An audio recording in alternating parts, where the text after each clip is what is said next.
conclude debate night in America with final predictions from our panelists, Congresswoman Nicole Malliotakis and Republican strategist Chapin Fay. All right, so let's get back into it with you both. Congresswoman, let me begin with you here, right? When you look at the totality of who's going to be on the stage tonight between these four candidates, who needs to perform well here and who can make a real impact moving forward in the Republican race? Well, I think in the last debate, Nikki Haley did really well, and I think that she has the opportunity to continue to build a little bit of momentum. As I said, it's going to be very difficult for any of these candidates to catch up to President Trump for the nomination, but I think they are in many ways auditioning to be either the vice president or, in Nikki Haley's case, she could certainly be a great Secretary of State considering her background as ambassador to the United Nations. And Chapin, let me ask you the same question here about who you're looking for to make the most impact when it comes to what you're looking for on the stage tonight.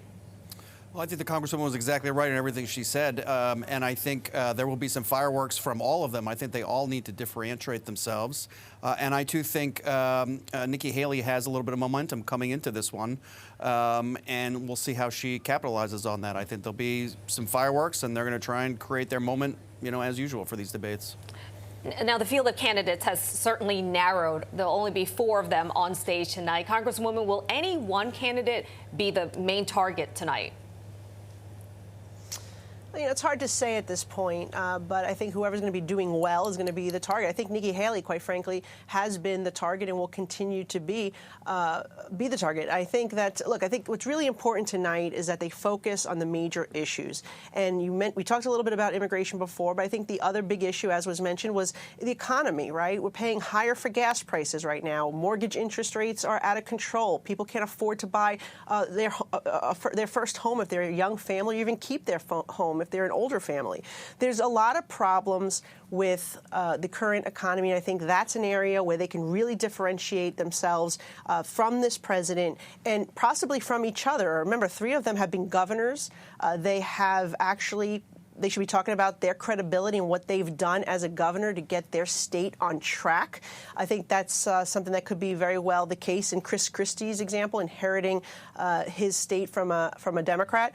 But I think at the end of the day, the people want to hear, how are you going to make life more affordable in the United States? How are you going to make us safer? And how are we going to get this out of control southern border back to be secure, so we're not seeing the type of fentanyl flowing into this country, killing Americans, and we're not seeing this unsustainable migrant crisis, which is hurting Americans in the pocketbook, because at the end of the day, they're paying for it. And Chapin, let me ask you the same question. Will there be one candidate tonight who will be the likely target of the other 3? Well, I think they've proven that throughout the course of this campaign, they've gotten into fights with each of them, all together.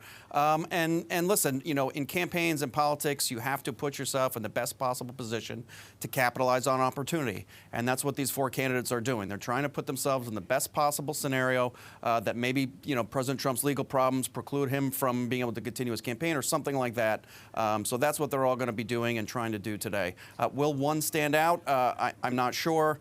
We haven't seen that just yet, really. And I think there's, plenty of ammunition and fodder for each of them to go after each of them. And I think, I think Nikki might have a little bit of momentum, so she may be the top target, as she has been over the recent weeks. But Vivek has to stand up. We haven't really talked about him very much today, along with Chris Christie as well. I mean, they too have to stand up. So they'll be taking shots at all of the other 3 opponents on the stage. Yeah, and let me go back to the point about the vice president and the cabinet positions, because Congressman, you made an interesting point that they may be looking for that position, right? But somebody like Chris Christie has been anti-Trump pretty much his whole campaign. That's what he's running on. And the only person on that stage who looks like they maybe support the former president would be Vivek, who many have said could be eyeing the vice presidential spot. So what's your take on the way they've kind of handled their campaigns leading up to this point?